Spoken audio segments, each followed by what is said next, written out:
Good afternoon. If I could call this meeting of the Digital Culture, Media and Sport Select Committee to order. This is a special meeting of the committee to look at gardens and garden tourism, and we're delighted to be here at the Chelsea Flower Show. The first time the committee has visited Chelsea, the first time I believe there's been a proceeding of Parliament take place at the Chelsea Flower Show, although we are meeting here on location in a marquee, which is what we don't normally do. This is a full formal proceeding of the House of Commons committee, just as it would be if we were meeting in Westminster, but doing so on location here in Chelsea. And we're very grateful to the Royal Horticultural Society for allowing us to conduct the session here today, and we're looking forward to discussing garden tourism with the panel today as well. Just one piece of housekeeping before we start. For the benefit of the Parliamentary Broadcasting Unit, if I could just remind members of the committee and the witnesses too, just to press the speaking button on the microphone before you start to speak, and then turn it off when you finish, just so that the sound is captured by the broadcasters. Even though we can hear each other, we need to make sure the sound is recorded as well. Also, to say for the members of the panel too, having 5 witnesses on a panel is more than we would normally have, so we'd really welcome your answers to questions, but we don't necessarily expect every member of the panel to answer every question, and members may direct questions to particular people. If I could start off firstly with Sue Biggs. As we're here at Chelsea and we're talking about garden tourism, perhaps you could tell us a little bit about what the impact of the show is here. How many visitors come? Obviously a lot of them are RHS members, but how many people come from overseas maybe to be here at Chelsea? What's the sort of footprint of the Chelsea Flower Show? Acres, which always amazes. Oh, thank you. What always amazes me is that the footprint is only 11 acres. That during the course this week, 168,000 people come. Now they're very heavily from the UK, and less than 10% are from overseas. But that's more a function really of the fact that it's so popular with our members. So the first 2 days that we have are all members, and then the rest of the show is free for anybody, anywhere, but we have members overseas as well. So we're just over 510,000 members of the RHS fighting for 168,000 tickets.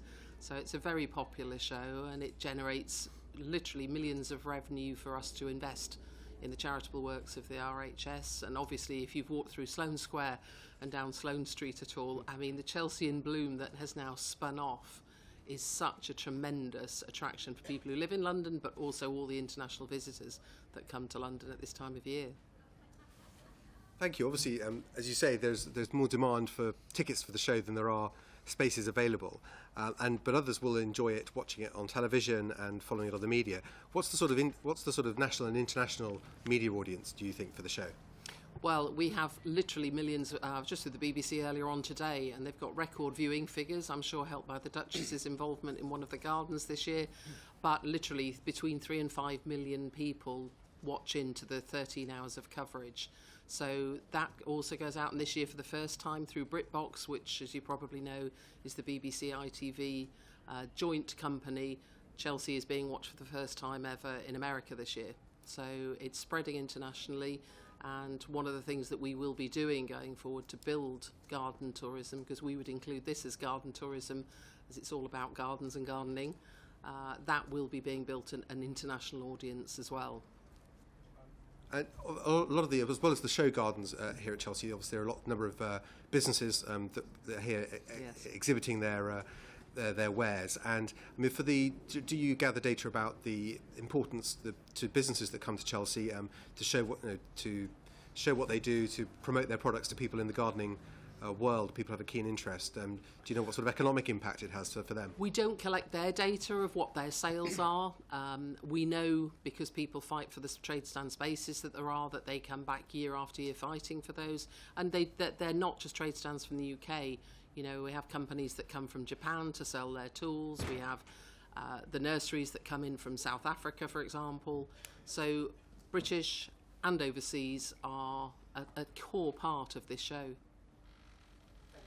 One of the reasons we decided to hold this special session and have this short inquiry looking at garden tourism was really based on the the incredible statistic that 1 in 3 overseas visitors to the UK visit a garden as part of their visit here. And I wondered if I could ask some of the other members of the panel, perhaps starting with Lloyd Grossman and then Philip Barnes and Richard Barley, to say, do you think there is enough recognition in the tourism strategy of the country of the really significant part that parks and gardens play in attracting visitors to the UK?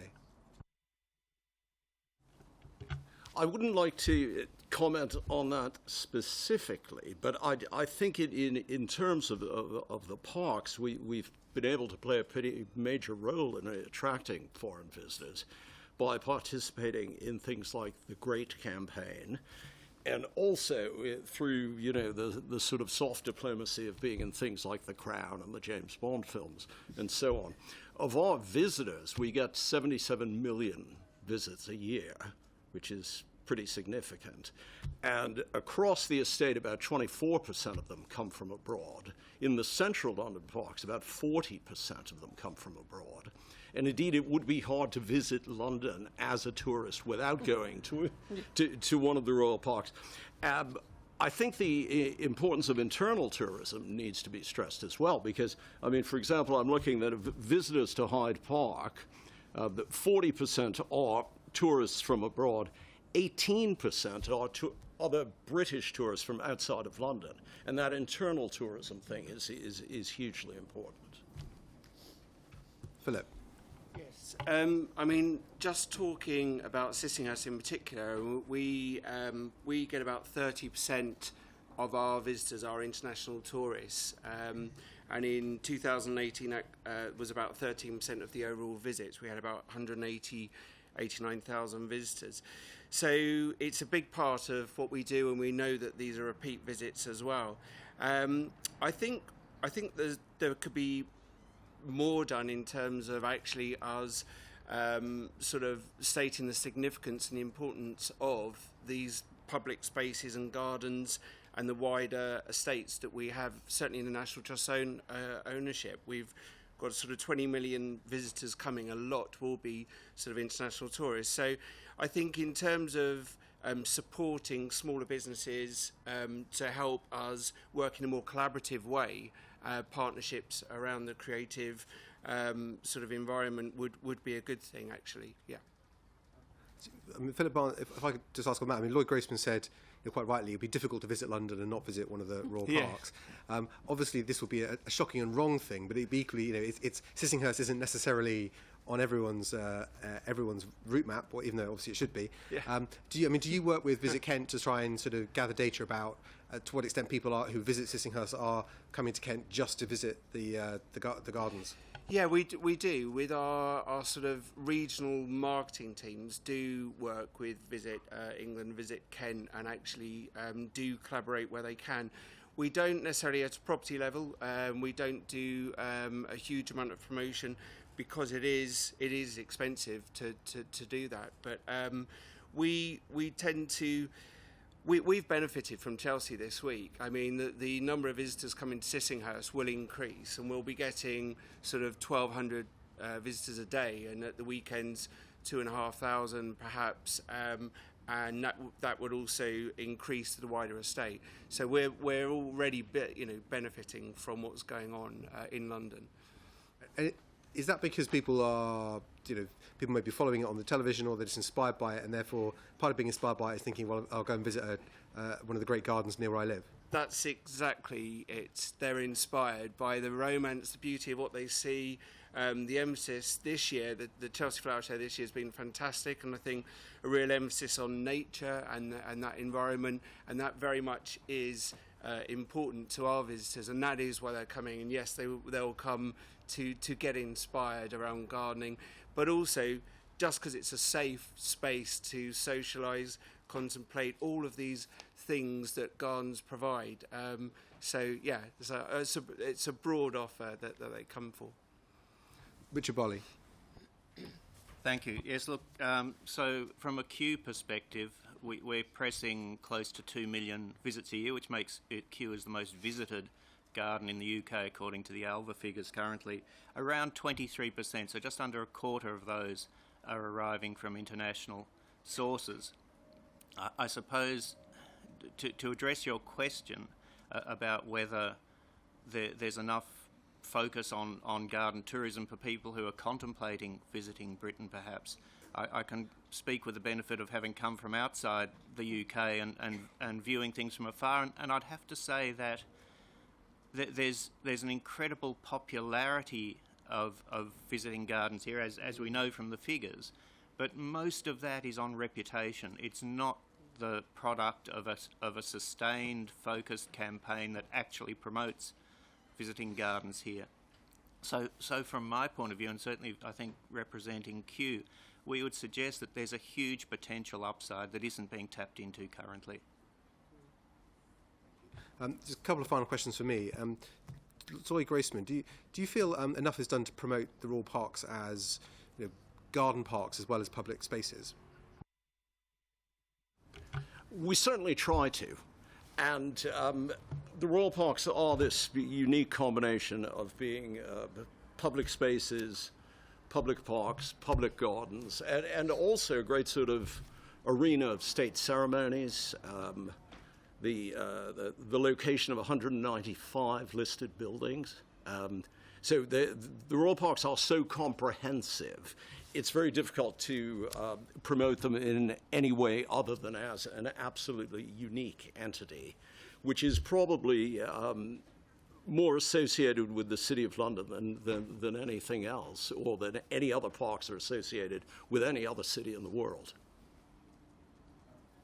Finally, Anthony Pickles, perhaps you could say something about how Visit Britain tries to work with the gardens and parks as part of the UK's tourism strategy. I must admit, I had a quick look on the website just to see how strongly they feature, and I was hoping I'd get a difficult question out of it, but sadly they feature quite prominently. But That's absolutely right, Chair. I was told that we have 994 mentions of gardens on our website, which is pleasing. I think there's two things to say.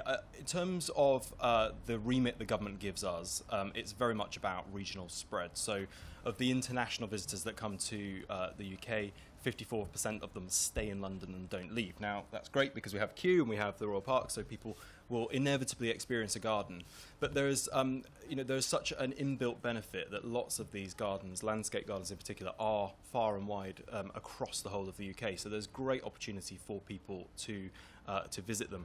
I think in terms of our role, we market gardens absolutely across all of our channels. We push a lot of our press visits to them. I think there's a second part which is about the knowledge of international visitors more generally when it comes to our infrastructure, so getting people to the gardens, because quite often they will be sort of beyond that final mile of a railhead or a rail terminus, and that's a common problem we have across the board when it comes to the knowledge of getting around our country and our ability to do something about it, and that's something that we concentrate on specifically within the tourism strategy. Ian Lucas. The film and television industry is a hugely successful part of our cultural offer as a nation. Do you collaborate with the film industry, for example, to promote locations? I'm thinking, I saw Barry Lyndon, the film, recently, which has got the most incredible locations, many of which are within the UK. Is there an organised approach to that? There certainly is from the Visit Britain perspective. You're absolutely right in what you say. The film and TV scope of the UK within the soft power reach is prolific. That's why we have consistently come first in the Portland Soft Power League table. In terms of our partnership, we do partner with a lot of the films that come out. We've done that since the inception of the Great campaign 7 or so years ago, and it's proved very, very successful. So the Great campaign overall sees a return on investment of about £25 for every £1 spent within it, of which film and television is very, very prominent within the marketing. So there is a lot of partnership. We speak with BBC, with ITV, and obviously with the films when they're coming.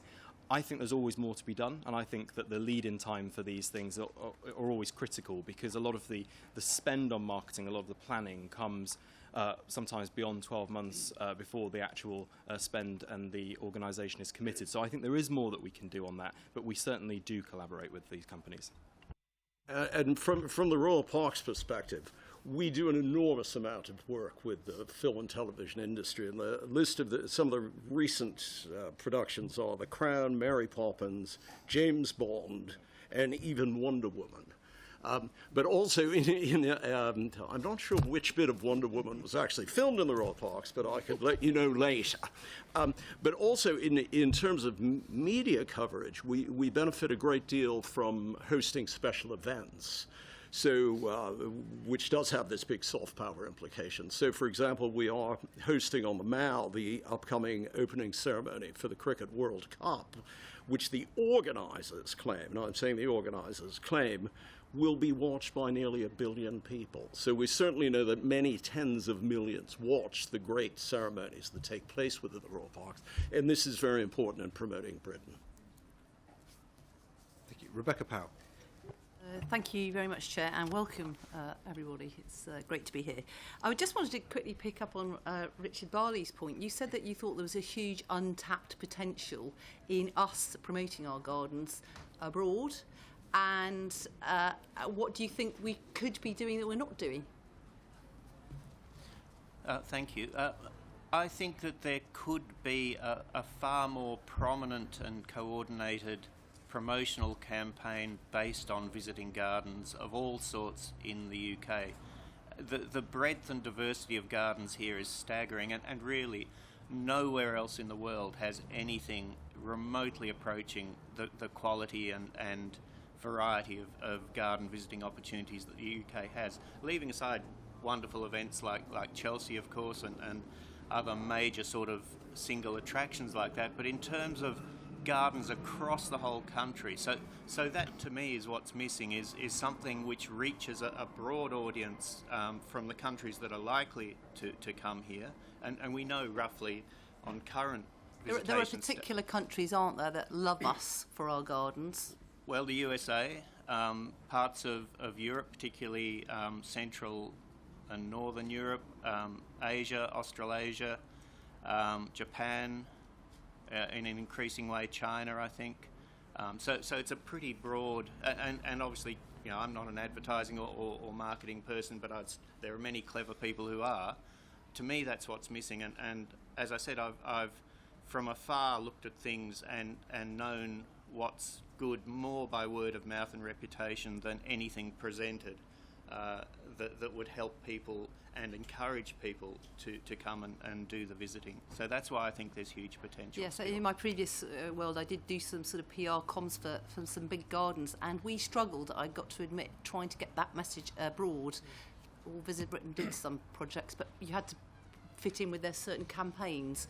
Would you say that a lot more focus had to go onto that?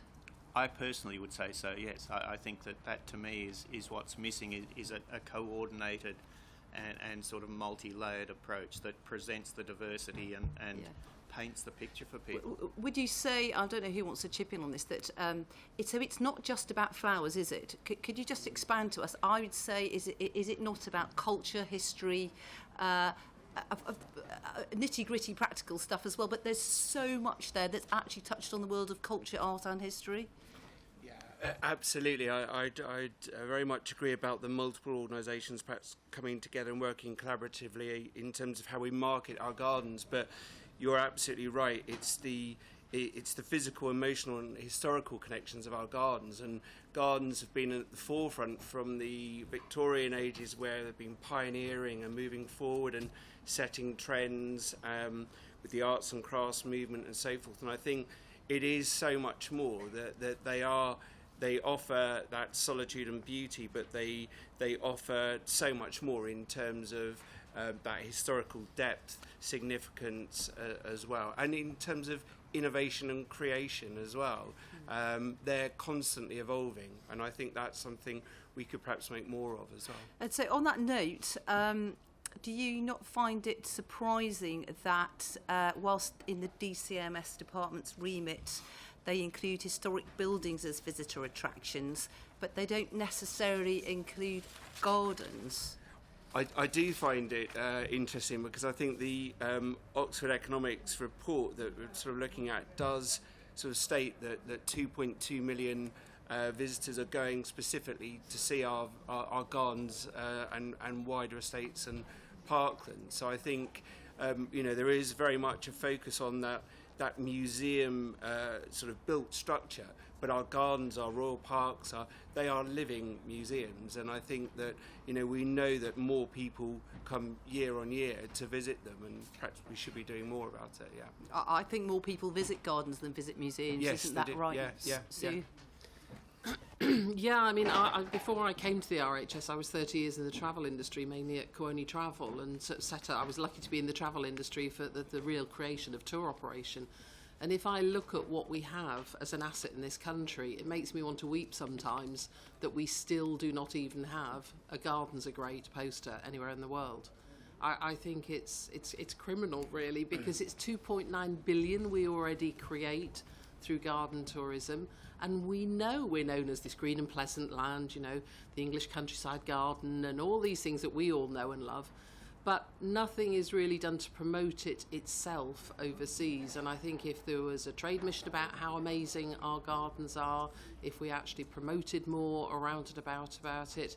I remember being in the early days of American tourism, and they created, the USTTA as it was then, created a whole set of fly drive itineraries that actually showed where all the amazing things were. That's all they did, put it up on their website, and you could have a week's holiday if I put that now into the UK, a week's tour around Cornwall or a week's tour around the gardens of Norfolk, and it takes economic success to rural economies that are struggling.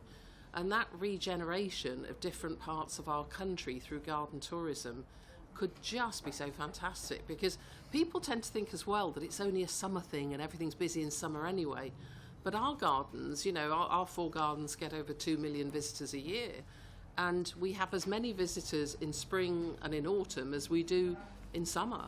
So not only can we push it nationally if we had a campaign about promoting garden tourism, but also seasonally as well, so that people where there's unemployment low and economic success low, really through all of our different types of parks and gardens and shows that we all have promoting this amazing industry that is 24 billion. It's interesting what you said, because the British Association for Landscape Industries came to me, desperate to do a show garden of British gardens at a big festival in Beijing. The Beijing and they Expo, simply yes. couldn't get government to take it seriously enough to raise the funds for it. It's safer in the British is Great campaign. Do you think if we highlighted it more and put it alongside historic buildings, and gave it more recognition in DCMS, that kind of funding and grant funding that would then help the economy would be forthcoming, or more likely to be? I think it would certainly help it, and I think it really would certainly help all the gardens that have got historic houses attached. But I don't think, back to what Richard said, I don't think we should ignore the fact that there are a lot of amazing gardens that are cultural and creative to this country that don't have historic houses attached either, and those landscapes and those gardens also deserve to have some recognition, because the oddity about our industry is we don't actually neatly sit in any department in government. Of course, we all have great links with DEFRA and great relationship there, but we're also, we believe, part of you, part of education, part of health, and all of the social and environmental benefits that tourism brings. So I think because nobody loves us as number one, we sort of have a tendency of sliding down the ladder. Perhaps they will after this. Just finally to Anthony. So do you think you've been working on the sector deal for tourism? Are you working hard enough in including gardening in that? Well, I think that's the nub of the reason for going for the sector deal, because tourism is an enormous industry. It's £127 billion annually and growing, and it's been a huge success story. But there's still more that can be done, and I think the regional spread argument I was talking about earlier is a key point to that. But there's also the overall productivity issue, that tourism isn't seen as an export industry, and it absolutely is. It's the 3rd largest service export to the UK. It's worth £24 billion a year, and there is a competitive edge to that because people have got more choice than they've ever had before on where they can spend that money. So the sector deal for us is to raise tourism's profile across Whitehall and to have that coordinated approach which brings people together. We sit there in DCMS as a very, very small part. They have so many other things that they deal with, the BBC, tech, data, whatever. But tourism quite often slips quite far down the agenda. And the sector deal has shown that there is an export component, that there is clear leadership, that there is absolute appetite for it from the industry across the country. And most importantly, there's a plan there to turn productivity around in an industry which historically has very, very low productivity. Thank you, Chair. Charles Watling. Thank you, Chair. Yes, it's lovely to be here, and it's lovely to see you all here. It's an incredible event, and we do gardens so well in this country. We have Gardener's Question Time, which I'm a great addict of, and we all tend our little patches if we get the chance. It's a wonderful thing.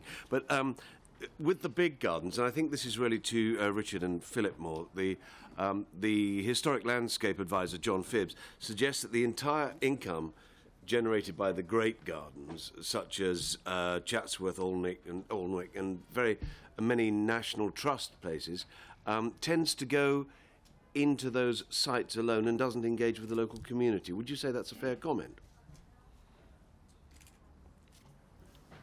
Is it a fair comment? I think some properties do it very well, where those community links are really strong and have been built over a number of decades. And then I think others are very much on the start of that journey. And I think to the National Trust strategy, we want to be inclusive and relevant and for everyone to be involved.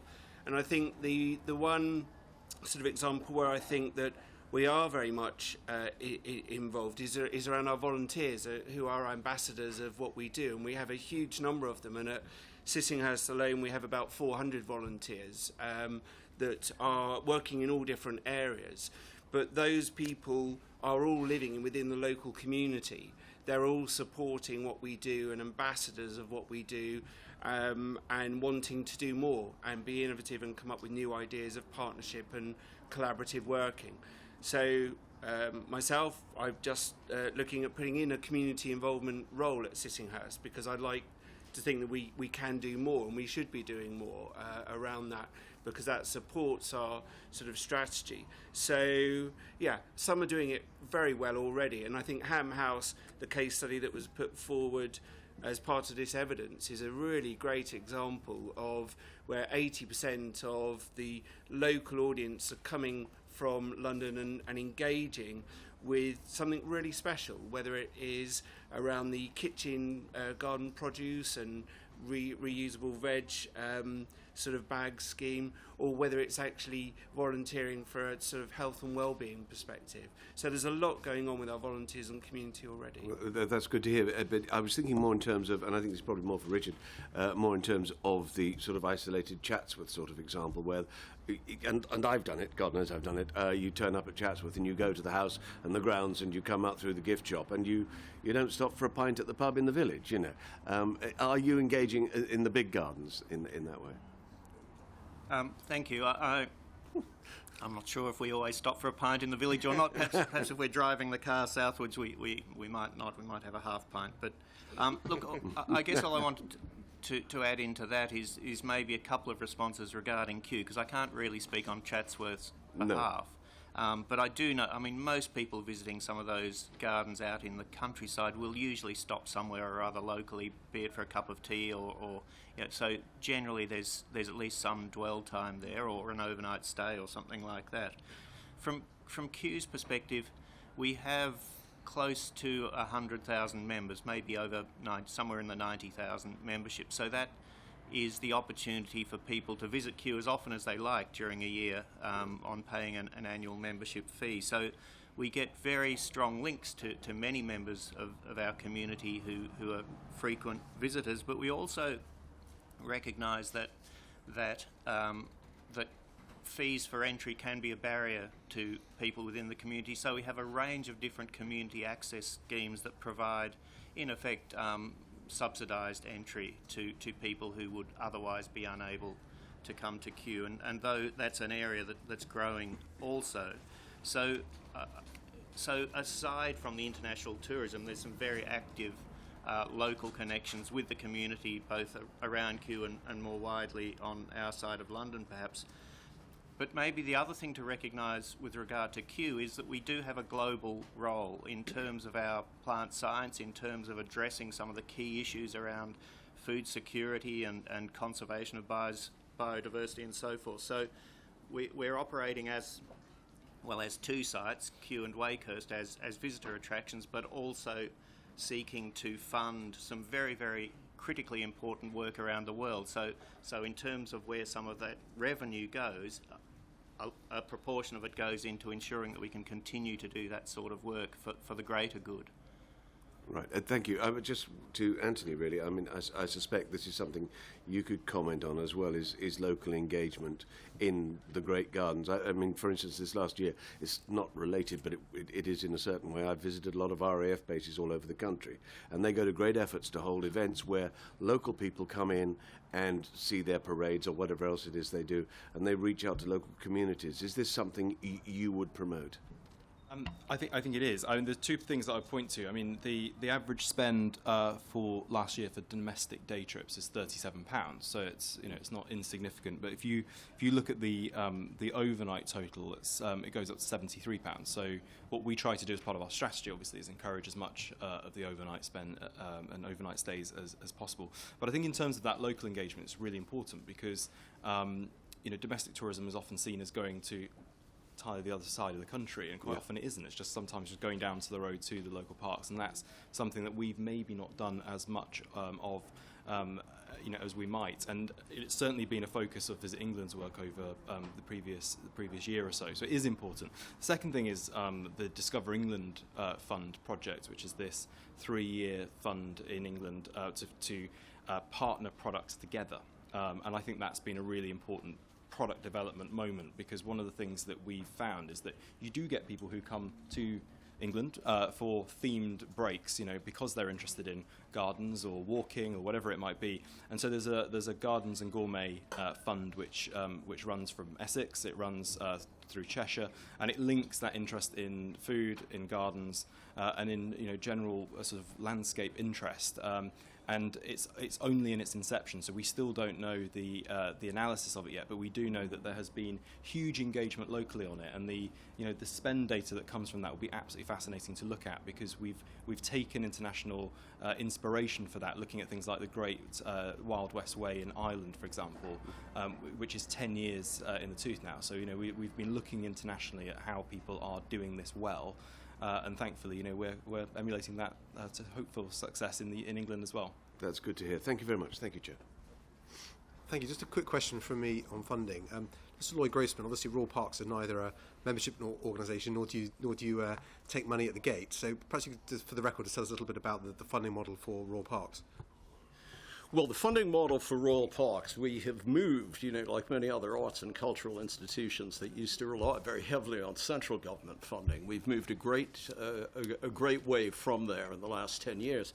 And I note that 10 years ago, 60% of our income came from government, and now it's under a quarter. And, we'll continue to reflect declining government support, although of course it's obviously very important for us that government support should continue indefinitely. Because of our location, because of the great number of visitors we have, we do have considerable income generating opportunity, which maybe other parks and gardens don't have. We do make a great point, of course, of reinvesting all of our earnings into the parks, because it's about a lot more than just seeing that the grass is cut, as you well know. And we also, in relevance to the last question, we invest a lot of money in local projects, in outreach, in supporting community sports projects, education, apprenticeships, all that sort of thing. I think it's very important when we talk about tourism and creating great tourist attractions wherever they are. Most importantly, they've got to be great for the people who live here first. They've got to be great for the community. They're not just aimed at attracting foreign visitors. So we have to do great things for our own neighborhoods and communities before we can really hope to provide a wonderful tourist experience for foreign visitors. And we're very keen on continuing that.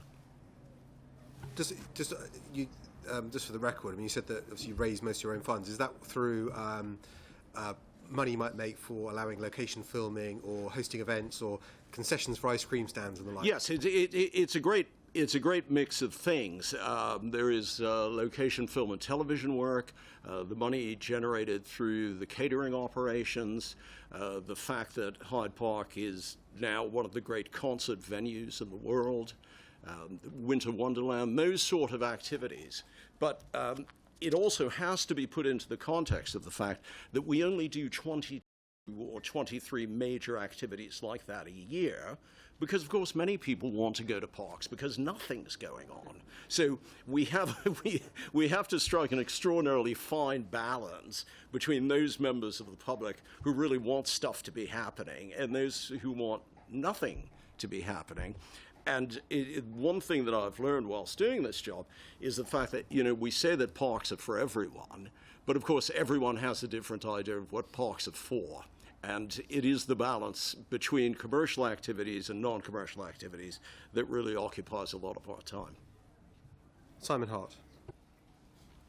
Thank you. As you can probably tell, nearly half this committee represent constituencies which aren't in England. And I was wondering if you have better success with devolved governments, and perhaps you do with central government when it comes to the tasks that we've talked about. Is that probably for Sue, maybe? No, not particularly. The vast majority of our domestic membership, we have international membership in over 100 different countries, but the vast majority of our membership is in the United Kingdom, and the vast majority of that is in England. So we have great support from councils. I have to say the councils and the LEPs are probably where we find more support. We have a show in Cardiff, and the council there is very supportive. And with our whole new development that we're investing over 60 million at Wisley, the LEP there is helping very much with the developments of new buildings and new Wisley. I don't know whether you know it or not, but it's the home of gardening science, and we're building new science research laboratories into gardening science there. And the LEPs too are interested in helping in Bridgewater, which is going to be our new 5th garden up in the northwest, but that doesn't count as a devolved area, not yet at least. So, but it is very much within the United Kingdom and very much within England that we focus all of our activities. But you mentioned earlier on, which I think we all sympathise with and understood, that actually you cover so many different government departments, really. Yeah.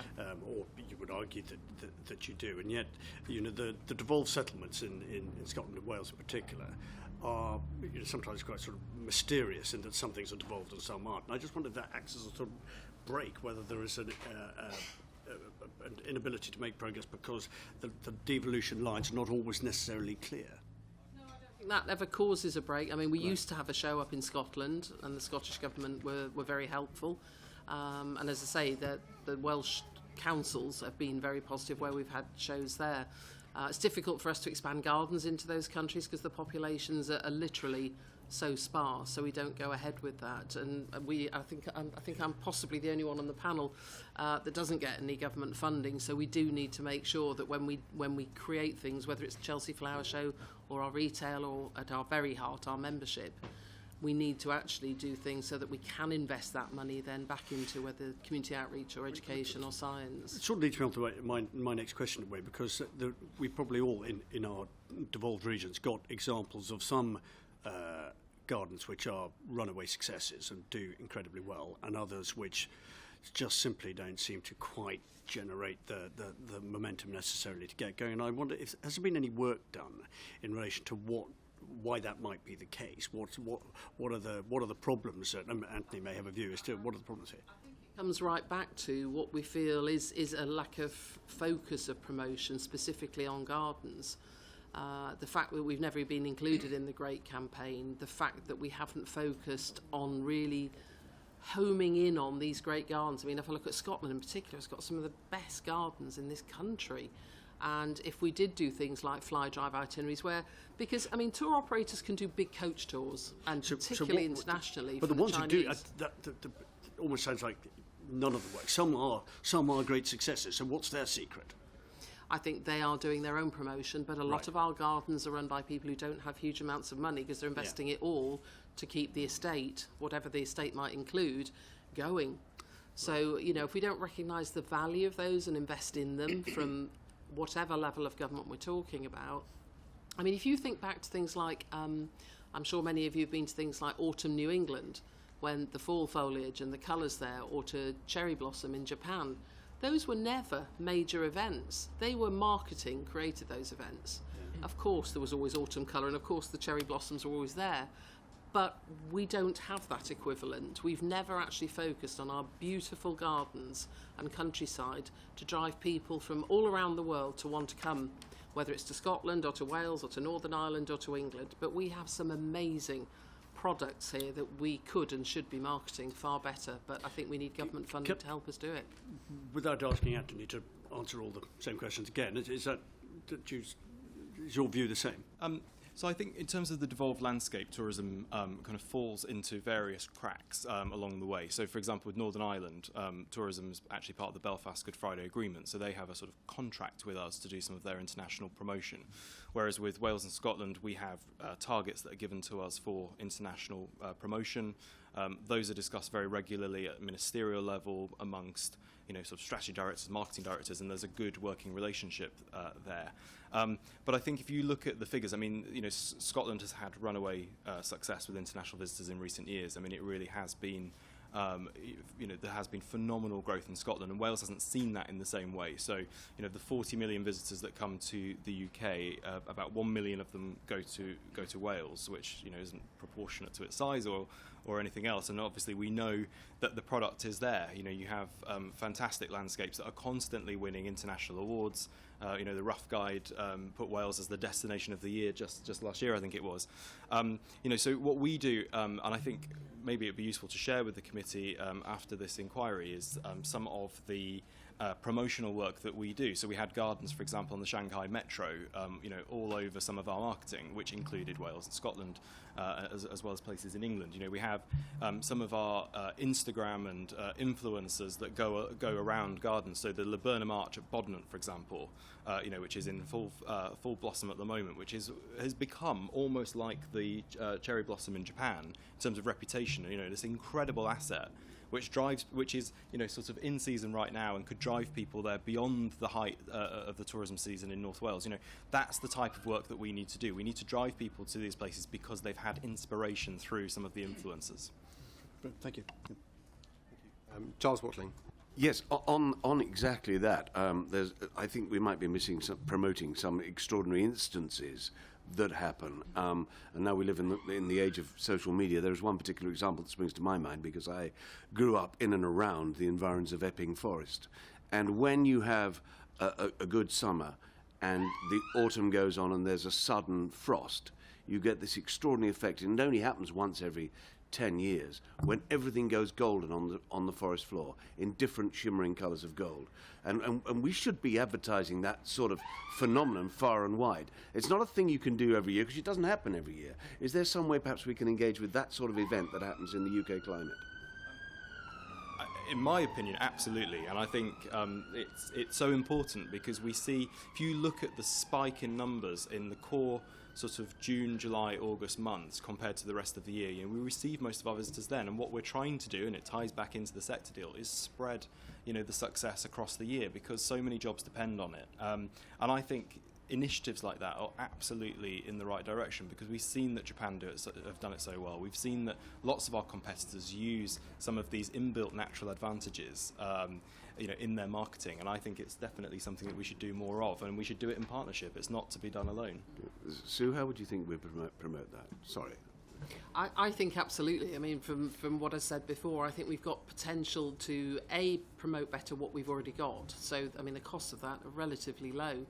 But we've also got the ability to create new products as well. I mean, whether it is planting up whole fields full of spring tulips so that people actually, it's not just Holland that can have tulips, or whether it is that, the rose banks that can be everywhere. We can create new products as well. But I think when you talk to the nurseries and the owners of gardens, I mean, we're all lucky that we've got sort of quite big gardens or parks, but the backbone of the product in this country are the smaller gardens, because that's where people, and it might be more domestic at the moment, more domestic visitors than international, but by creating tours that people can understand or regional differences that they understand, it's very hard if you're coming from China or Japan to know. I mean, I Twitter challenge storms, most yeah. British people to know, because it's not promoted as, you know about regional cheese and you know about regional wine, but I would put money on it that people don't really know very much about regional gardens and the difference that you'll find in different parts of the country. And I think that's where we've just got hidden treasure that's just below the surface. And if we can have your support, I think the 2.9 billion that garden tourism generates at the moment should absolutely be at least doubled. It's really not fulfilled at the moment. Good, thank you. Brendan O'Hara.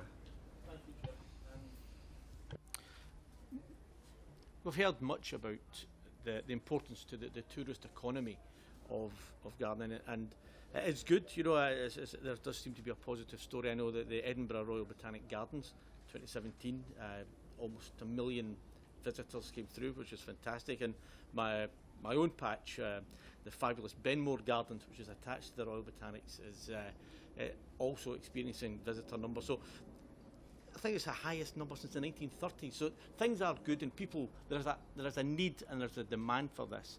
But if I could take it away just slightly away from the tourist side of it, because it seemed to me that in the past there was a much more innovative way of thinking about gardens and the sector generally, and we used to use it to almost as a catalyst for regeneration. And I'm thinking specifically about the Glasgow Garden Festival in 1988, which was astonishing. 152 days, 4.3 million visitors. But correct me if I'm wrong, we don't seem to do that anymore. And the question is, why don't we do it anymore? And should we do it? Well, if I could just answer it first, I'm sure everyone else will have lots of other things, because regeneration, I think, is a massively important role that big gardens can play. And we've just, as part of our major £160 million investment programme, we will next year be opening a new garden at Bridgewater in Salford, RHS Garden Bridgewater in Salford in Greater Manchester. And that's going to be, I mean, it's amazing in that Greater Manchester area how little green space there is for people living in very close quarters with each other in often difficult circumstances. So the creation of our fifth garden in 154 acres right between the M60, the Bridgewater Canal and Salford, that is a real belief for us in the regeneration of the area, and also belief in garden tourism in this country, because we wouldn't do it, we couldn't afford to do it if we didn't believe that not only for the people of Salford and Greater Manchester, but also regionally in the country and also internationally, because Manchester Airport is only 15 minutes away, and for us to be able to bring in different markets from the States, from the Gulf, from China, bringing them into the UK, and whilst gardening in many of those countries is not cultural like it is with us, it is such a creative skill to be able to create a garden that is beautiful, that is so beautiful it moves you, and gives them a respite from their life that they are living with very little green in it, and create that green space. So I agree with you, the garden festivals may not be around. I'm not sure who could afford a garden festival the way they used to be done, but there are organisations like us that are actually investing in the regeneration of different parts of our country. If I may, Chair, thank you. Just to add on Sue's comments, I think from what I understand, the reason why a lot of these festivals disappeared was simply that it was often the local government, the councils that were key players in them, and frankly, people no longer had either the staff or the funding to actually put the engine behind doing it, which is a great pity, because all that value they create, all that interest, all that pride in local areas goes out the door with them. So I don't actually think, from what I've seen and heard, that people would be any the less appreciative of having things like that. Because being proud of where you are and being proud of your surroundings and actually working to improve them, I think, is almost inherent in the human spirit. And so there should be ways of doing that.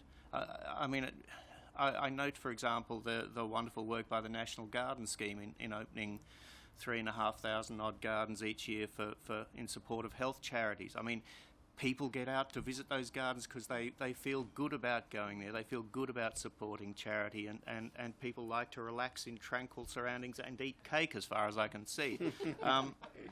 But I think these are very important things for the community as a whole. It strengthens the fabric of the community. So aside from any sort of international tourism issues, I think the optimism for the future that is embodied in gardens and garden festivals is critically important. And so, in following on from that, I know that in Glasgow, it was a catalyst for huge change, cultural, economic, social regeneration. It came from the garden centre into then the City of Culture in 1990, and the city has really never looked back since. So what do you think of the idea that as the government, and for this case maybe the governments, should look at, as well as having a City of Culture, they should look at having a garden city? If I may jump in again, Chair, I mean, I think those are very interesting ideas, and I think, I mean, Singapore is perhaps the best example around the world of a major city that has totally embraced the idea of being green and being a city of gardens, or a garden in a city, and their reputation is now built on that. From a Kew perspective, I guess the way that we have sought to spread that outreach and sort of, I guess, re-greening of some communities and community support for community projects is through the Grow Wild program, which is across the whole of the UK. It's in support of local communities and local projects, establishing wildflower meadows, growing their own edible fungi and so forth.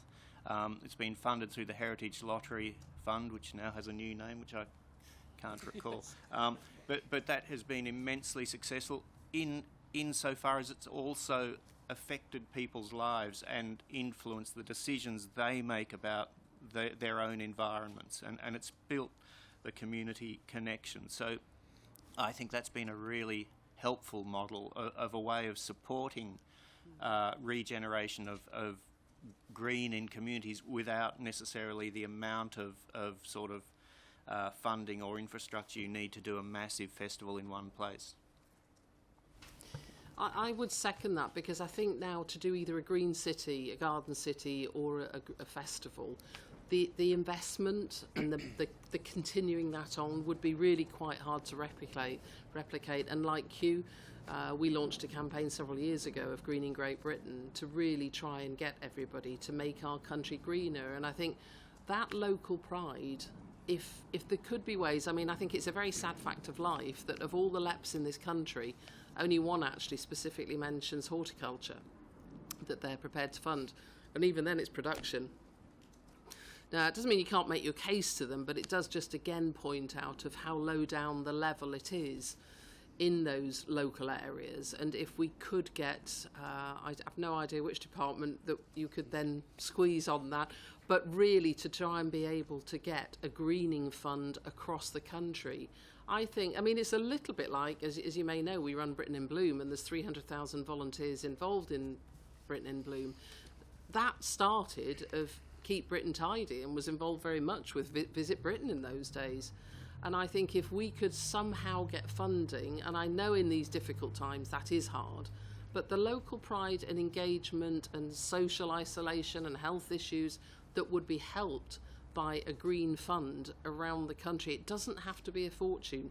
You would probably be amazed if through our Britain in Bloom and It's Your Neighbourhood, where it's £500 is what we give each community, and the difference they make to their communities with that, its seed and its basic tools, and they transform some of the areas that we've got in alleys in Liverpool and the High Street in Southport, and I mean just amazing transformation of communities, and it transforms their lives, and it's not a big amount of money. So I would be with you totally, Richard. I don't think one big is it. I think if we could make it sort of cultural and endemic in the way we run our country so that we do have a green budget, would be absolutely amazing. I'd say for the record, just to thank the RHS for supporting the Folks in Youth project in my constituency. Was one of those as well. Julie Elliott. Thank you, Chair. And I want to continue on that theme of regeneration linked to garden tourism. I have a different view from Brendan on the garden festivals, because we had one in Gateshead in the northeast and the one in Liverpool, where the legacy has not been what it was in Glasgow. Very, very different. So I'm not a big fan of charging in, creating something. I know it was creating something on former industrial land and then disappearing. But I do think the City of Culture stuff has legs in terms of gardening, because I represent part of Sunderland which bid for the City of Culture last year. We weren't successful, but the ongoing permanent things that are happening around as a legacy of that bid are enormous. So I think there is something in a garden kind of city type thing, not in a come in, go out, but in building on what's there, and perhaps some sort of competition between cities and towns, or even areas. It doesn't have to be a city or a town, it could be a sub-region or something. I do think there is something different in that, where it's not just charging in and charging out. You can join Britain in Bloom. You could become the national winner. You can have a garden at Chelsea. I think before the chairman forces us back into tourism, I think we've gone down a very interesting route. We all agree. I mean, certainly on this side of the room, we all agree that parks and gardens have an extraordinary role to play, not just in physical regeneration, but in spiritual regeneration and in building up a sense of citizenship and community. And one of the things that we are particularly aware of in the Royal Parks, and indeed I think in all other parks, is how important it is to defend the public realm. At a time, we look around where everywhere property is being privatized and monetarized, and there are very few places where people can actually be citizens together on a level playing field, in a place of beauty and tranquility. And we think parks, in particular, gardens also, do have this tremendous role to play in developing citizenship, and that's all to do with local pride, sense of responsibility, and just a sense of being together. So I think we'd like to stress that before Damien forces us back to the tourism agenda. I'm happy with the diversion. Yeah.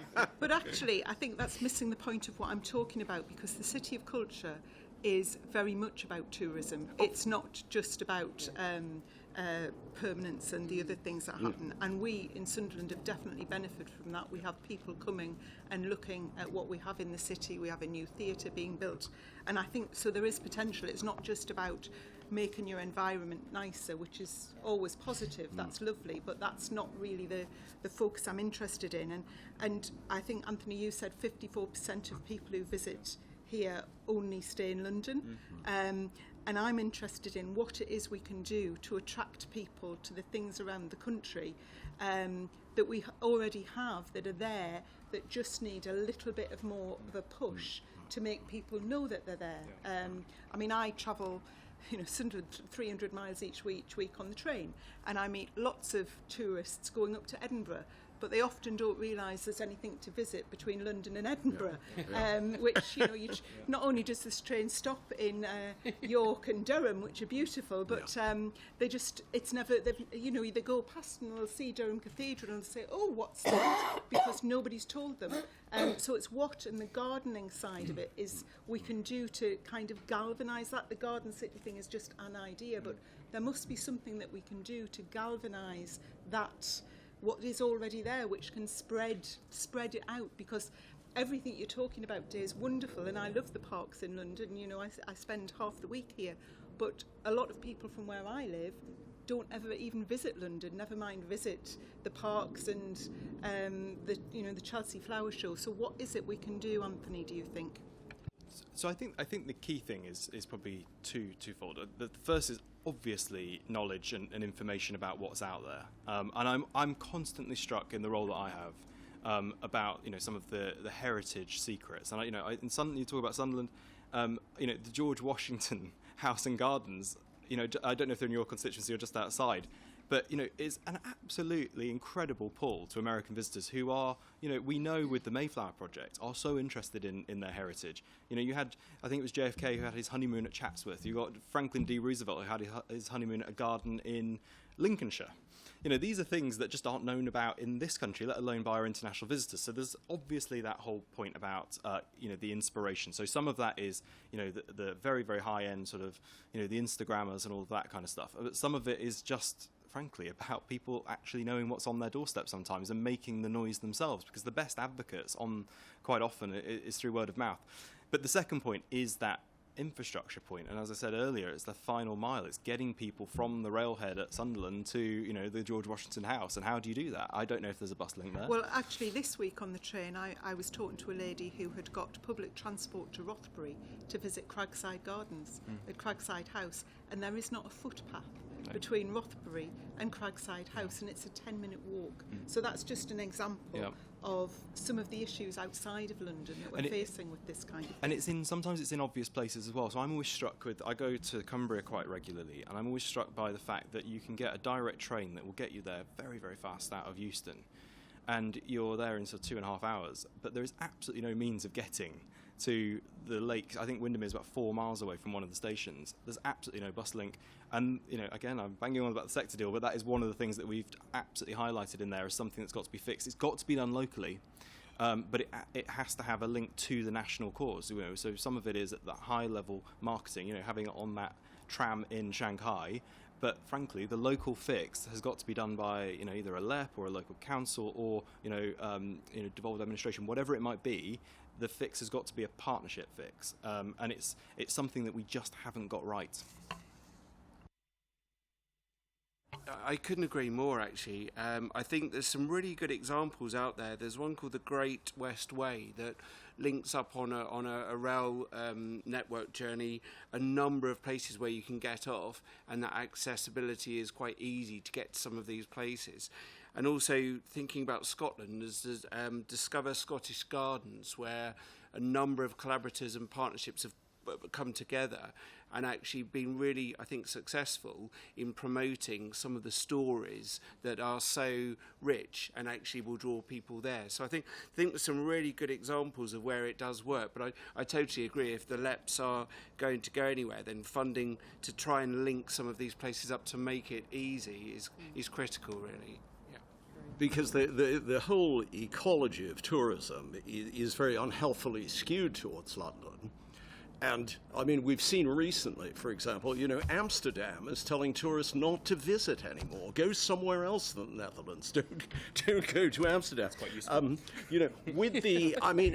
The one thing we know is that, tourist numbers are growing hugely and unsustainably over the next sort of 25 to 30 years. And we've got to do a better job of getting them around the country. And gardens and parks can help be the magnets that draw people around. But it's a very disparate sector, so how you work together to do that is the interesting question, I think. Thank you. Thank you very much. Rebecca Powell and then Ian Lucas. I just wanted to chip in, when you were talking about the wider benefits of parks and gardens, I know we don't want to stray too far, but the big talk now is all about climate change, delivering net zero. What are your views about how this sector could help to deliver that with the benefits of all the plants, the trees, the taking in the carbon dioxide, the cleaner air? And how could you better perhaps harness that as part of the story for promoting your sector? Well, I think increasingly younger people are now worried about the environment for the future and climate change in particular. And so a lot of the work that, speaking on behalf of the RHS, that we do now is really promoting that people need to plant more plant space. It is as simple as that as they get out and discover how literally planting a tree can help in the fight against pollution, can help mitigate flood, all of the things that we know are problems that are causing helping to cause climate change. And I think the engagement of children as young as primary school children is really, really important at this. We had a meeting recently with Anne Milton about how we could try and get more about horticulture either on the curriculum or embedded at different levels of education, but it does seem that, you know, the curriculum is so full that we are losing generations of children who, although they're worried about climate change, they don't really understand anything about plants or where their food comes from. So although we're in that's 2/3 of all schools in this country teaching them about gardening, that's after hours or it's lunchtime stuff, and we really, if we're serious about changing climate change, we really do need to get young children through primary and secondary school, then through apprenticeships and into our industry, because otherwise we're losing. There is a real green skills crisis looming in this country.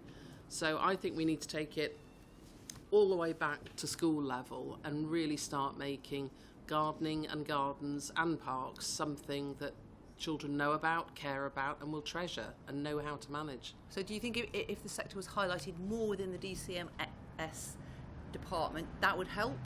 Tremendously. I think Richard wanted to chip in. If I may, Chair, thank you. Absolutely can I add to what Sue's just said, and I think one of the really important aspects is in giving young people the tools to actually do something that makes a difference. So rather than, I mean, obviously talking about the value of plants, the value of gardens, the role in carbon sequestration and all of that, but to actually say, look, here are things you can do. So for you know, a generation to come, generations to come, there are things you can do that are positive and will have a benefit, because otherwise people are sitting there thinking, oh God, you know, it's all turning into a disaster without a way of changing that. And I think more and more, we talked about, you know, cultural cities and things like that, more and more people will expect or demand that actually there is more being done within cities at every opportunity, and won't be satisfied if it's not happening. So I think there's not only there's a duty, if you like, and an expectation, an obligation to be far, far better at including the green side of things into any development. And I think if that doesn't happen, quite rightly, I think people will be asking some fairly pointed questions. I think we also have to lead in terms of our own practice, in terms of the way we behave. So, you know, we have been for some time getting rid of all single-use plastics. We've been switching all our vehicles to electric vehicles. We put nothing into landfill. We recycle 40% of waste. Things like that are a very important part of the message that we need to send out, that you can run a great organization, and an organization that entertains and inspires people and is still very environmentally responsible and inspirational. Great. Thank you. Ian Lucas. I was just struck by what Philip was saying about the National Trust, and we have Airdig in just outside Wrexham, which is a beautiful National Trust property. Does the National Trust partner with LEPs or local partnerships to look at the economic development aspect of National Trust properties? I was struck by what Anthony was saying about there needs to be a local partnership. And just thinking locally, we have this sort of partnership, but I haven't really recognised the presence of the National Trust at any stage. And it feels like they should be around the table. Yes, the actual detail I'm not sure of. I would need to come back and find out exactly how much we are involved, and I can't sort of speak for individual sort of regions or areas, but I know we do have involvement, and we're quite keen to try and influence that in the future, but I'm not entirely sure at this stage what level of involvement there is. I understand that, and can I just say also that National Trust have done some really good work with partnership projects in Wrexham Town from locally as well. But I also think it would be helpful to have, like for example, the In Bloom organisation, which is a wonderful thing that we've used locally too. Again, I think National Trust and maybe the In Bloom project should work together more. And I don't know, does that happen? Certainly, from the National Trust perspective, we're really keen to be doing more partnerships and collaborations than we have been, and I think the new direction that the organisation's going is all about that, coming together, bringing together. So I think we'll see more of that as we move forward from the Trust perspective. But to the Britain in Bloom movement, they do work in some parts of the country together with the National Trust and do that sort of closer together. But you're absolutely right that the partnerships are coming together more and more. I mean, in secondary schools, we now have this programme called Green Planet, and that's where organisations like the National Trust, like Barley, Q's been involved at various points, of actually using mentors from the industry to help what are often disadvantaged schools learn how to actually create a garden for themselves as a model and then as an actual garden. So I think that we might be asking you what you might be able to do for us, but I think we also have to do something as well, and we are doing it, of working more and more in collaboration, I think, through these different sorts of projects. I think it would be really valuable for you to work more closely in collaboration. There's a lack of capacity in local areas to help regenerate town centres and so on. And I think it's really important that important local institutions like Britain in Bloom and also the National Trust are involved in town centre regeneration, which is something we've just done a report on about cultural input and the importance of that to local communities. So if there could be more of that, I would really welcome that. I couldn't agree more, and I know that our new Director General the focus on the urban areas and regeneration is as part of the strategy. So yeah. Clive Efford. Thank you very much for allowing us to be here today. It's a real pleasure. Can I ask, does anyone have any idea of what the overall contribution to the economy is of horticulture, not just tourism? 24.2 billion. That's of the whole horticultural industry. Yeah. And it's, we commissioned this work last year because nobody really knew, which is a bit embarrassing as we're all part of the industry. But anyway, we did finally commission it. And it's bigger than aerospace in this country, it's bigger than agriculture, and yet still, it isn't, it's nearly 570,000 jobs. It's a really serious industry, but I don't know, we've obviously clearly failed miserably because nobody takes us seriously, really, but that's the potential for that to grow, and for those of us that did quite a lot of work on the report, this Oxford Economic did the research, the potential for this industry to grow if we can invest in it, both as an industry, but also as government. Fantastic. And you aside from Chelsea, there's the Hampton Court flower Hampton show. Court Flower Show, Chatsworth Flower Show, Cardiff, Malvern, and who have I forgotten? Tatton Park. And do you have any assessment of the overall impact on those areas of the contribution of those shows? Yeah, I mean the shows, and we've got 4 gardens open and the 5th in development. So that's around about 2.5 million people a year go to between the shows and the gardens.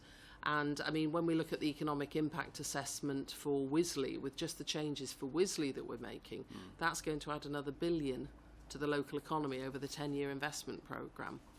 So, I was talking to somebody just outside here a moment before this started, and they live in Knutsford and own several shops in Knutsford. And when Tatton Park's on, they say, it's just such a real boom, and the hotels are full and the pubs are full. And so that they're in areas, if you look at our gardens in Harrogate, in the middle of Essex, in the middle of Devon, the shows in Cardiff, Malvern, they're in rural areas generally, and it really helps the impact because the shows generally tend to run for about 5 days.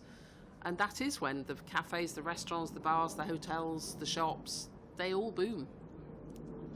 And can I ask you, do you think there's enough there to conserve the heritage of what we have in our parks and open spaces? I'm thinking I have a place called the Winter Garden, which is the largest glass enclosed area outside of Kew, which is attached to the Manor House at Avery Hill College.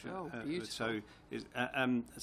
But we're struggling. I mean, we've got some money together because the site's just been sold, and we've managed to get a chunk of money from that. But even that, because of the size and scale and the historic nature of it, it's difficult to get the money together. And it's got to be sustainable going forwards. So if any help you can give, Hang on, I'm the charity. Be very welcome. But is there enough out there to conserve this kind of heritage? I think the very easy, straightforward question is no, there's not. I mean, there are organisations like HLF or National Lottery Heritage Fund, as it now is, that are tremendously helpful, and many of us have received grants from them that have been helpful. And of course, we would like more funding. And I think, as I've probably said one time too many, even, it is an industry that does need to be taken more seriously because the potential for growth is so good. But for me, I think, and maybe it's just because I was in tourism for so long, I think we can all do a much better job if we work together of actually generating more income for ourselves to then invest back into our businesses, whatever they may be, by actually getting more domestic and international visitors coming to our many varied, from tiny little gardens that you see in NGS right up to huge gardens like Wisley and Kew. There's so much that if we had the support to then market that, the industry can work out for itself of what gardens are worth visiting. I mean, we have over 200 partner gardens around the country, in all areas of the country. So whoever was to visit Britain, whoever's going to then do it, we can push that out to our 500,000 members, knowledge about all these gardens. But there just doesn't seem a belief in government in the value of gardens and gardening and garden tourism, which... So we're told that there are, in the evidence that we've been given, that there are 22 million gardens, 22.5 million gardens up and down the country. I suppose this comes from your report, doesn't it? Yes. And there are 27 million people, not 27 million, who would class themselves as gardeners in terms of their hobby. Isn't that a really ready-made, open door for you to market yourself already without government? Or do you need government help? Well, I think where we need the government help is certainly internationally, because there's very few organisations, as I say, because it's so much made up of the industry, whether we're talking about the gardens, the parks, the nurseries that actually breed and grow the plants on. There's so many small business. We're not a very integrated industry like, car manufacturer. There's probably, I don't know how many, 5 big organisations you could talk to, and you've got the lot. We have got so many small businesses, and I think a coordinated campaign internationally, I think probably the gardens could get themselves promoted well enough domestically, but I don't think internationally, no. So where can you go next in terms of income generation? I mean, Mr. Grossman, you're intending to raise 70% of your income from events, and you do that already. So where next? What more can you do to generate income to sustain your assets? Well, we are in a different position because we do have such a sort of huge number of visitors, and we do have central London locations. It's really using our income generation assets more efficiently, getting better deals, which we progressively do with our subcontractors, running our events in ways that make them more profitable to us. There will, of course, come a time where we reach the outer limits of how much money we can squeeze out of particular events and commercial activities, but that's not in the foreseeable future. So it's really doing what we do even more efficiently, and also finding different ways to engage the public, which then may have some income generation possibilities. At the moment, I'm very happy with the income generation trajectory we're on, and I think if we continue doing that, we are pretty secure. Of course, the big difficulty, not just for us, but for anything that runs as a heritage asset, is the fact that in general in this country for years there has been, in spite of the fabulous work of the National Lottery Heritage Fund, there has been a significant underinvestment in heritage across the heritage sector. We're very pleased that we have such a huge tourism business which is so reliant on heritage, but the asset base, I think, in general is running down. And is there a sustainability issue in terms of the competing demand for increasing numbers of people, so there's more cars and more damage potential, and balancing that against making your future financially viable? I think in terms of issues like transport, At the moment, 83% of our visitors arrive either by bicycle or public transport or foot. So we see, we encourage a decline in car use. I think that will continue. The sustainability issue, a lot of the issues are related to things like the sheer amount of rubbish that so many visitors generate. I noticed that over the Easter weekend in Hyde Park alone, we collected 38 tons of rubbish just on the Easter weekend. I'm particularly unhappy about those indestructible plastic sushi boxes that seem very popular. Those sort of issues, running down of the infrastructure through sheer weight of numbers, enormous amounts of trash that's being produced. Those are some of the problems that come with our success in attracting a large number of visitors. Yeah, I think also, it's been mentioned earlier on, just considering gardening for the whole year, really. We tend to think about those peak months that are now and run up until September, but actually giving people a reason to visit during those off-peak periods where, as Sue was saying earlier on, spring and autumn, there's still a huge amount to see in gardens, and actually we probably need to get better at marketing the seasonality. Gardens market themselves in that sense that they've got things going on in each season, but we probably need to be a bit better about that. And I also think where you've got gardens such as the one I have the privilege of looking after, I think it's actually telling people what the situation is. We can't take any more people during May and June. And actually, we need to, for want of a better word, try and help and educate people as to some of the conservation issues around sustainability in quite often what is very small and fragile gardens. I mean, our formal garden is 4.5 acres, and with 1,000 people in there, that needs to be carefully managed. So I think it's telling the story, spreading the season across the year is an opportunity for us to manage that sustainability a bit better. Perhaps if I could just add to that too, to say, Kew runs a variety of different events. I think we need to be careful in any garden, particularly to ensure that the balance is struck, because any massed group of people attending an event will have an impact, and a lot of gardens can deteriorate quite quickly if one isn't very careful about striking the right balance. We try and do it to the best that we can, but I wouldn't like anyone to think that the key to success for a garden is just to have more and more and more events that maybe have little relevance to the fact that it's actually a garden. So I think that's a really key thing for us. And just thinking about the winter garden, any of those big conservatories, inescapably are expensive to maintain and to look after properly. And they are undoubtedly wonderful legacies for anywhere that has them, but with that comes quite a hefty bill to keep them in good shape.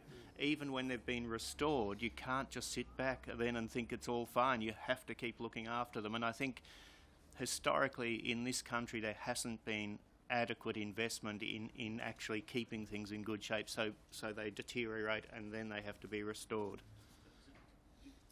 So do your neighbours complain About the large events?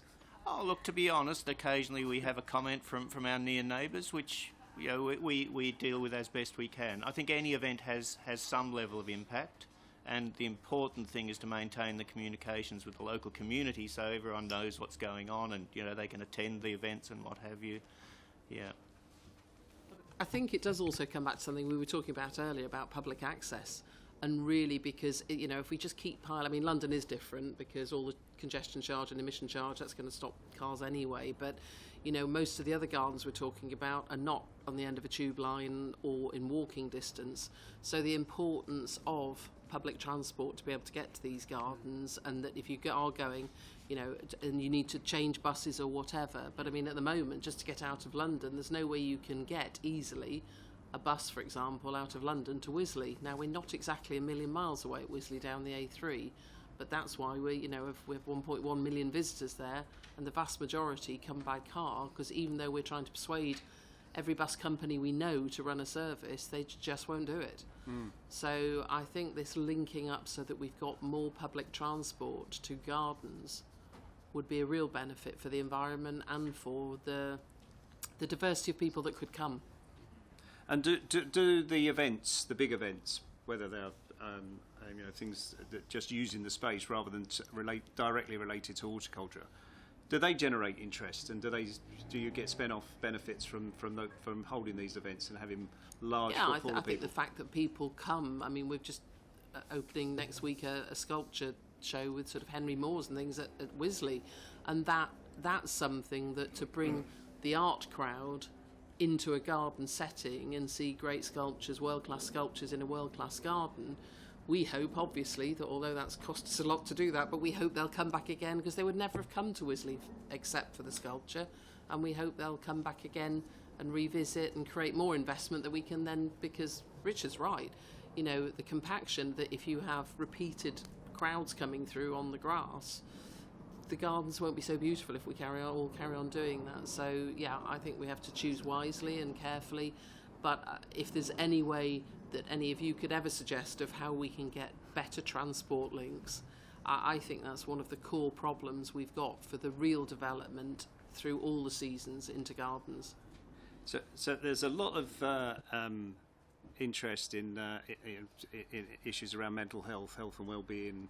You mentioned tranquility and people enjoying open spaces and gardens. Do you, collectively, all of you in your industry, or do you make enough of that?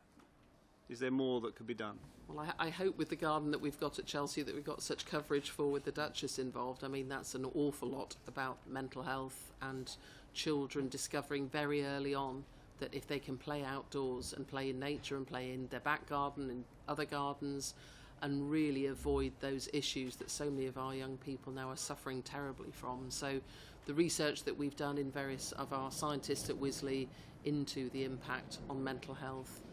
We've got a new science research building opening up in next year in Wisley of a £30 million investment we're making there, and one of the big gardens coming there, huge garden by Matt Keatley there, is a lot of the research that will be done of living experiments in there about the impact of different colours, different scents, different touches of how plants make people feel when they come in, therapeutically, mental health wise. So yeah, I hope, I think the industry does, but I certainly hope we do with all the shows and the gardens and the publicity that we try and get for that very topic. Bless you. Thank you. Perhaps I could add to that. I mean, absolutely. I think that a key is involving young people in sites like this, in gardens generally. Children's garden just opened at Kew, a little like the garden here. I mean, getting young people into the natural world and enjoying it. It's not always tranquil, I'd have to say, when they're in there. It's anything but they're having fun, they're enjoying it, they're exploring and discovering things. That's a really key thing for young people. I think we have the luxury, well, across the length and breadth of the UK, of having such extensive, great gardens and parks that usually you can find a tranquil corner in some of that at some point in time if you're not under the Heathrow flight path. And so there are many opportunities for people to relax, to just unwind, and in beautiful locations. So whether we make enough of it or not, I don't know. It's almost one of those things you don't want to talk too much about in case it undoes it, perhaps. I think in this country, our parks in particular, have always done a very good job of stressing the physical health benefits. And indeed, it's often said that British parks were the first ones to treat themselves as part of a public health service, rather than just being places of beauty and contemplation. And I think that's probably true. And certainly in addition to the public health impact of what we do, public physical health impact of what we do, there's now such an overwhelming body of evidence about the mental health benefits of parks that it's very much high up on all our agendas across the board. Last question from me. So, do we give horticulture the recognition it deserves as a form of art? You're in Chelsea. You're at Chelsea Flower Show, and I hope when you go and look later, I must admit it's one of my biggest frustrations that the gardens in particular, when you see the garden designs, there is sheer artistry of how they have created and put together trees and shrubs and flowering plants and sculpture together. And to me, that is part of our creative industry. That is art. But whether through Arts Council or any other area that recognises art, garden design is not recognised as art, and I think that's plain wrong, in my humble opinion. Well, I think that given the fact that over-modesty is one of the great British national traits, this may be a time to be perhaps a little bit voluble about saying that actually horticulture, garden design, landscape design, some of the things we do best in the world. And, you know, it might be nice to tell people about that. I also... Yes, sorry. I was going to say, you'll see the Yorkshire Garden, which is a series of locks. And it just makes you think again about actually the natural beauty of our waterways, which, you know, I always think of sort of forgotten elements of our heritage, but, you know, it sort of makes you look again, and it's incredibly clever. I think we should be promoting a career in horticulture in terms of arts at a very early level, those career services sort of promotions, because it's not considered to be a creative artistic role necessarily, or even a career path that could lead to something quite brilliant. And I think we need to do more of that, because just being here yesterday, you know, every garden there's an artist and a creator behind it that is brilliant, and we've got so many in this country. We've got 251 gardens in the National Trust, and I see so often brilliance on a small and large scale, and we should be making more of it. Yeah. Just add to that as well, that I think over the last 2 days I've had 5 different meetings with 5 different groups of Chinese officials, one way or another, and they recognise the brilliance of British designers, and they want to buy those skills. So, you know, leaving aside the social, the environmental, the beautiful, and all the other reasons we've been talking about horticulture, but as an export of the skills in this country, there is nobody in the world that has the range, the depth, and the brilliance of designers. And, you know, we're renowned around the world for things like the fashion industry and for tech services and things.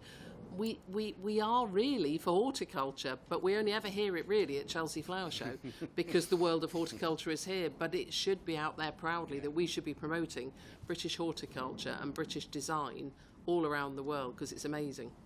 Thank you. Jo Stevens. Thank you very much, Chair. This leads quite well into what I wanted to ask you about. So the poor demographic diversity of the arts workforce is a perennial issue for us and DCMS, and similar concerns have been raised in evidence about the gardening workforce. So there's some policy exchange evidence research from 2017 that shows that gardeners and landscape gardeners were ranked as one of the least diverse occupations at 198 out of 202. So I wanted to ask Richard and Philip in particular, through this lovely wall of flowers here, if you can see me, about what you think the talent pipeline for the UK gardens workforce looks like, and what sort of impact is it going to have on future garden tourism? Can I jump in first there perhaps and say I think that's a very interesting point, and I'm not surprised that the statistics bear out that point about lack of diversity among people working in the garden industry generally. The challenge and the job ahead of us is to promote with young people in those diverse communities the idea that a career in horticulture is a good and viable and valuable thing to do. We are a long, long way down that scale currently as compared to other potential careers for people from diverse backgrounds. And often they may be people who've come from cultures where gardening is not seen as something to aspire to. It's what you might do in some places to grow some food for subsistence, and in some cases that's it. So this again just highlights that there's a very big educative challenge in promoting the notion, the breadth of what horticulture can be as a career to those young people, just to get them thinking, get them involved a bit, you know, include them in things with the hope that some proportion might then just pursue it a bit further up the path. It's it's a big challenge for the future, in my view. Already we know across the board we have a gap. We have a skills gap in the industry. It's, you know, we're sort of doing what we can currently, but there are a lot of horticultural colleges that have disappeared over the last decade or so. And all of these great gardens require people with excellent skills, with great knowledge, with judgment and ability, and we have a dwindling number of people who actually have that cache of sort of qualities. So there's a big issue, and I think it's one of the things that needs a lot of focus actually now and into the future. Okay, before you answer, Philip, can I just ask you, Richard, what do you think is the one thing that could change that, what you've described, which sounds quite frightening? Yeah, well, the one thing is going to be two things, I'm afraid. One of them is that we need really good ambassadors to communicate with diverse communities, people who those people can identify with and listen to and respect. And I think we sometimes make the mistake of thinking that the great gardeners, the horticulturists who we look up to, have the same status right across the length and breadth of the community. And it's not always the case. So we need people who can relate well to young people from diverse backgrounds and be role models, and to really promote that as building a foundation from which we'll move forward. And then more widely in horticulture, I think we just need to actually promote and invest more in horticulture as a career. And I think part of our challenge there is that the word horticulture to many people just conveys a very narrow band of activity which might be growing lettuces. There's nothing wrong with lettuces, let me assure you, but it's a many-fold varied career that can be everything from ecological rehabilitation through to all manner, arboriculture, garden design, sort of all sorts of things. And we say horticulture, and instantly you can see people narrow the boundaries down to something that perhaps they understand. We have a big job of communicating what it's all about and what the value is for the future. Your turn now, Philip. Thank you. Yeah, no, I think it's a very interesting one. I mean, just reflecting, I think the education starting at that career services and actually sort of promoting horticulture as a highly skilled career path to follow is an important thing. But actually, what we've had in the National Trust is a lot of career changes that actually do recognise it as being quite brilliant and a career path worth exploring further. So certainly we've got a lot of people coming to horticulture in their sort of middle ages sort of and wanting to start a new career, which is really encouraging. But I think we do need to start right at that educational level. I think we also need to promote the broad spectrum that is horticulture, and it comes in so many different forms. I mean, I'm thinking here about living walls and buildings and indoor gardens and sort of public green space and art and sort of contemporary art installations in gardens. I think it's not just that stereotype of it being going to a horticultural college growing lettuces. It's so much more now, and it's so much more exciting. And I think we somehow need to get that across, both to career changes, but also at a young age. But also a lot of people want to be involved in something where they feel like they're giving something back to community. And I think horticulture is a career that you can go into that benefits mental health and well-being. And so actually you feel good about it as well. So there's so much more we could be talking about it rather than just a broad sort of horticultural line. Thank you. Richard, if I'm a horticulture graduate and I come to work at Kew, how much would I get paid? It depends what position you've come into, but generally it depends. I mean, there are different bands for different levels of experience and qualification. You would probably be somewhere in the sort of 20 to 25,000 area. If you had more experience and it was a slightly more senior supervisory role, it would be in the sort of high 20s to mid 30s, and you would go up from there depending on what level of responsibilities you would have. I mean, horticulture is not a well-paid career, and that's one of the hurdles we have to overcome, particularly when young people are being advised to go for the thing that's going to make them the richest. I would say, though, that I think that there is a groundswell of feeling among young people that it's not all about the money, and that it's about the future of the planet, and that I think is something that we as people in the industry should take very close note of and ensure that we are aligning ourselves and providing the opportunities for people to actually follow that sort of concern and passion about the environment through a career such as in horticulture. Okay, thank you very much. Sue, do you measure the diversity of your membership? You've got 500,000 members, I think.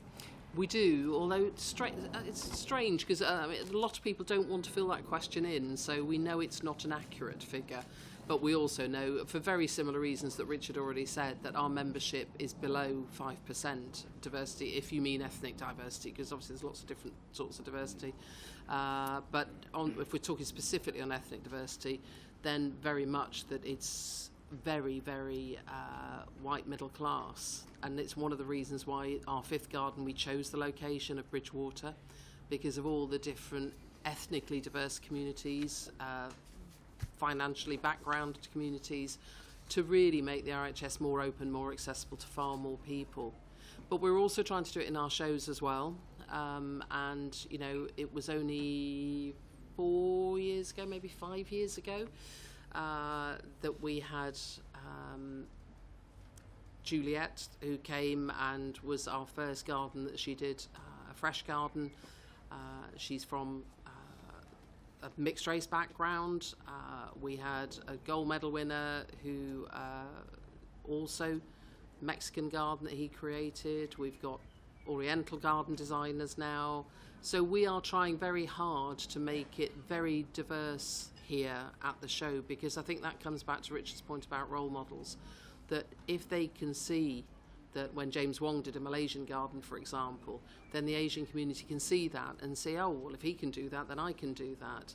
Because I remember when we set up our Horticulture Matters campaign 6 years ago now, that was from a comment that David Cameron made of saying with the unemployed, well, we'll have them all, you know, sweep the streets or become gardeners.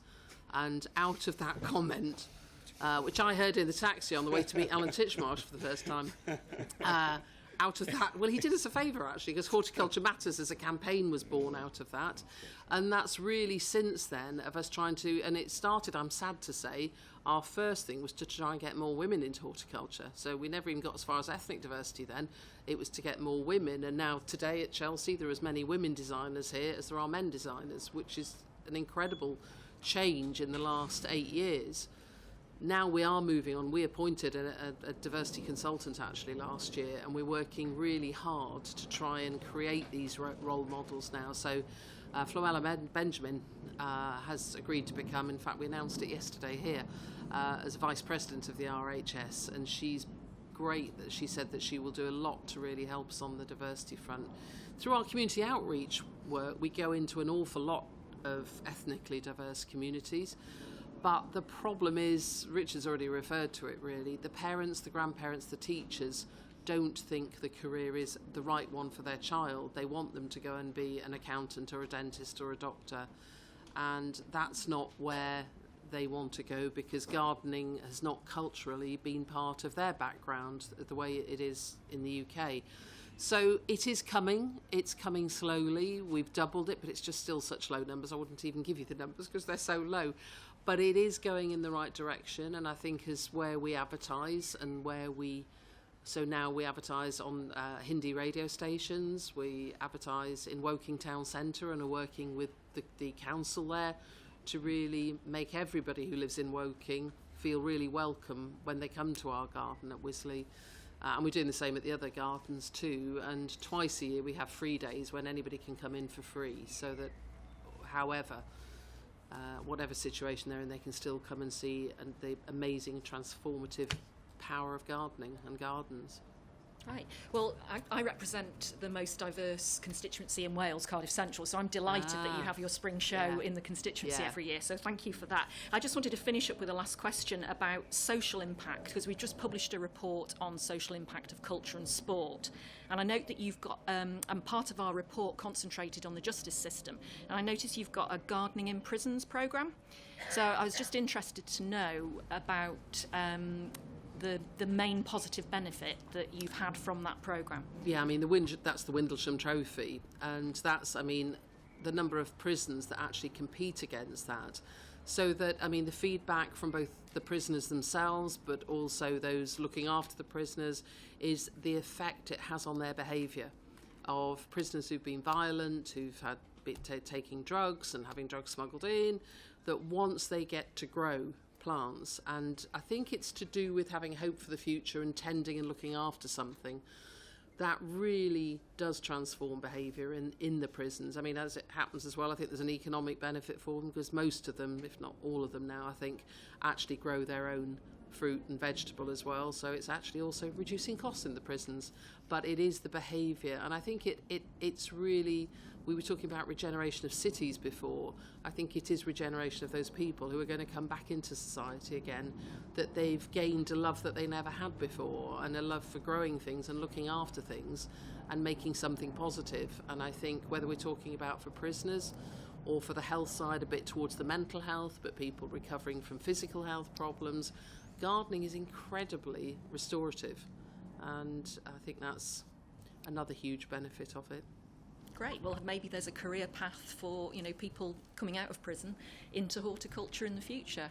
I'd really like to see that. I mean, at Bridgewater, our Salford garden coming, there's a therapeutic garden in there that we're actively looking to recruit people from ex-prisoners. Great. To come into that. Thank you very much. Thank you. I think that concludes our questions this afternoon. We're extremely grateful to all the witnesses for their time, and to the Royal Horticultural Society for hosting us here at Chelsea. Thank you. Thank you. Thanks.